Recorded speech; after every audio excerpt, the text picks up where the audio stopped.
We live, we live, we live. Welcome to the main event. My boy, Trick Williams. Tricky Williams got beat down by Dragonall. Dragonall put the hurt on that boy. You know what I'm saying? Huh? He put the hurt on that boy. Big confusion going on in a match they had earlier with Dragonall and Trick Williams. We're going to talk a little bit about that later. But I'm talking about the end of the show. But I like the way that these guys wanted to fight. Trick Williams comes out, no wrestling gear. Dragonall comes out, no wrestling gear. These guys want to fight. They want to fight it out. No referee. Trick Williams was getting the best of Dragonall at first. And Dragonall came out on top, smashed Trick Williams. Mello comes out for the save. He ended up hitting Mello, knocking him out. And Dragonall was like, yeah, he honored the man, but hey, I'm taking your title. So they didn't present Dragonall as a heel. Obviously, he's still a face. But we'll see what they're trying to do there with Dragonall and Trick Williams. Will Trick Williams get involved in Mello match and cause him the match, man? Do not separate Mello and Trick. It's the Trick Mello game. You know what I'm saying? Ain't that supposed to be joining Bobby Lashley? I don't mind seeing Dragonall with the title and Mello and Trick get called up and they join Bobby Lashley into their fashion. I don't mind that, but welcome to the main event, people.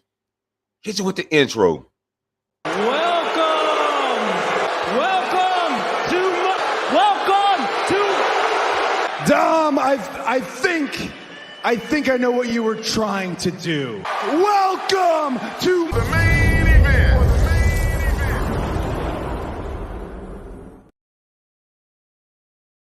Welcome to the main event. I'll be your host, Main Event Fro. We're about to talk about what went down on NXT. So let's talk about it. We get the show kicks off with Rhea Ripley and Dom. You know what they do. They come out. They brag about their accomplishment. Then Wesley comes out. He talk about a rematch with Dom for his title. Then my boy Mustafa comes out and give Wesley the real talk. Like, man, you stupid. You were stupid for making that match. I was next in line, which he was right.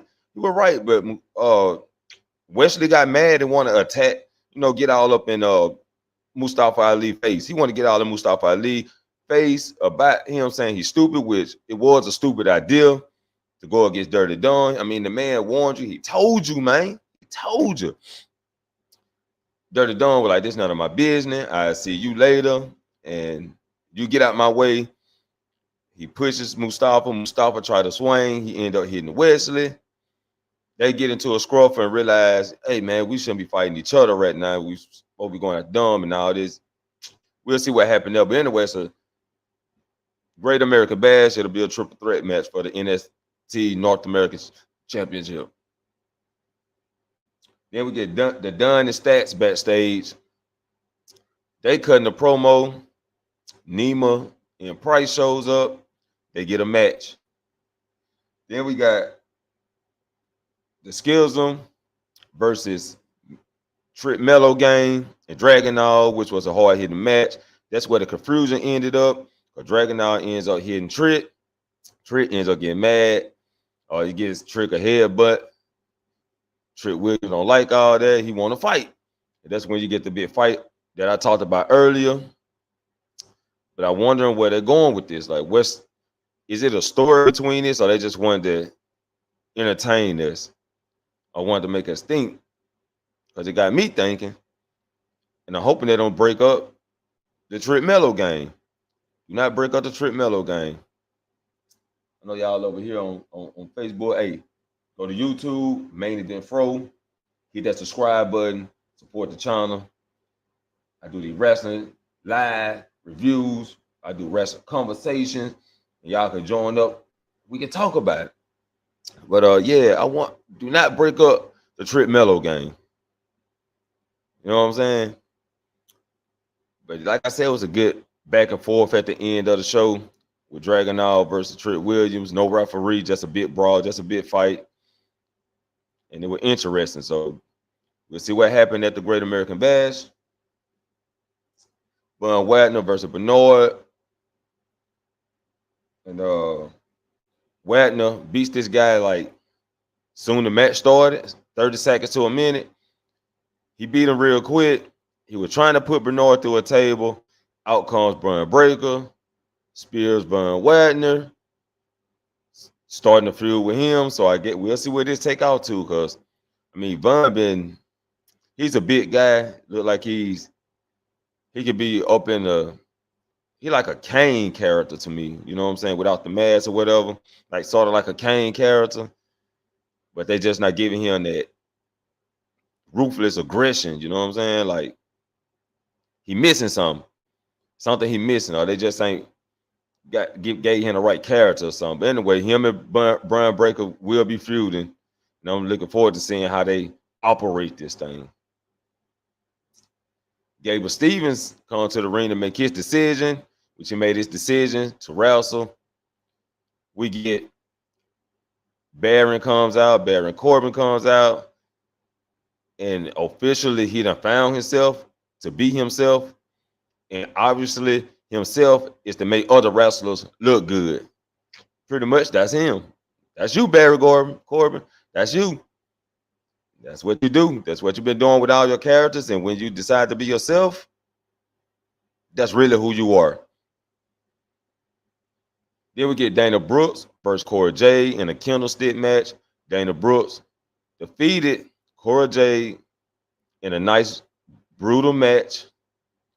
It was pretty nice. I ain't really see no botches like they usually do. Like they usually be just fucking up. But it was a nice match. Dana picks up the win. Cora Jade sends out a tweet saying bye. Looks like she's being called up to the main roster. And if Tiffany loses, we know she's being called up. Hopefully Tiffany wins, though. She needs to stay in NXT and hold the title just a little bit longer. She can come back around a Royal Rumble. Tiffany can be called up around Royal Rumble and make that special appearance.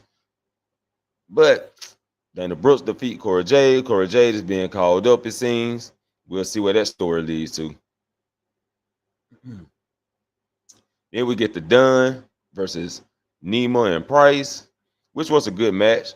Nema and Price looking good in the ring, you know what I'm saying? Putting out some good moves. Scripps was on the side of commentary. Him and Axiom gets into it. Axiom comes out, attacks Scripps. They get into it, falls out the scene. A little bit after that, the Dunn and Stats picks up the win. Eddie Thorpe and Dijak get a video package. Looks like these guys gonna be feuding, and we know Dijak a hard hitter, so this will be good for Eddie Thorpe to see how good he can actually look in the ring. But Dijak is a hard hitter. They ain't been pushing him, but as far as the matches go, they're very interesting and they're very hard hitting. So I'm looking forward to seeing what Eddie Thorpe can do with Dijak. Then we get the video with Roxanne attacking Davenport up in a convenience store. And this is what I wanted with Cody Rhodes and Brock Lesnar. I'm like, why they didn't do this with Cody Rhodes and Brock Lesnar? And I see why they didn't do it, because Booker T wanted to reinvent what him and Stone Cold did. They should have did it with Brock Lesnar and Cody Rhodes, man. Because Cody Rhodes gave out the word like anytime, anywhere. Just when they could have did it at a playground with Cody playing with the kids and just gave them a good excitement for the day or something, man. But anyway, Roxanne attacks Davenport in a convenience store, gets the best of her. Police come, Roxanne dips. So it looks like this is gonna be very personal. I think they got a stipulation to their match. I forget what it is. It's a stipulation with all weapons used, no disqualification. So looking forward to seeing how that's gonna turn out.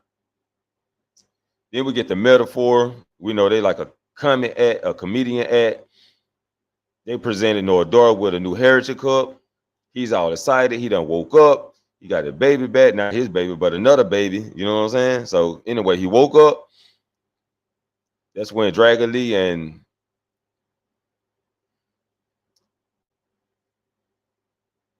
Nathan Fraser comes out. The two girls that be with them comes out, attacks Lash Legend and Jordan. and big fight breaks out, and we'll have all 8 of these superstars in a match at the American Bash. Then we get Rhea Ripley versus Lara Valkyria. And it was a good match. Lara puts up a good match. It's one of the best matches that Rhea had this year besides Natalya in her match, when she at WrestleMania. So Lara puts up a good match against Rhea. And for Rhea Ripley, it was like a respect match. Like, hey, I respect your bravery to challenge me, but you need to stay focused on James. You need to stay focused on Jason. Defeat Jason at the end of the match after Rhea defeats Lara. She's like, make sure you defeat Jason. So the Jason and Lara feud gonna continue. She's getting the edge to her, and it looks like she may be the next Rhea Ripley in WWE. Then we talked about the end already. So if you're new here, hit the subscribe button, support the channel. That'll be it for NXT. I'll be the main event, and I'll catch you all in the next main event. He was a normal man who heard voices in his head. He was a normal man who ran from his demons. He was a normal man that couldn't escape the darkness till one day he was left to die. He then would rise again. He then would embrace the voices. He slayed his demons and he conquered the darkness. Shh.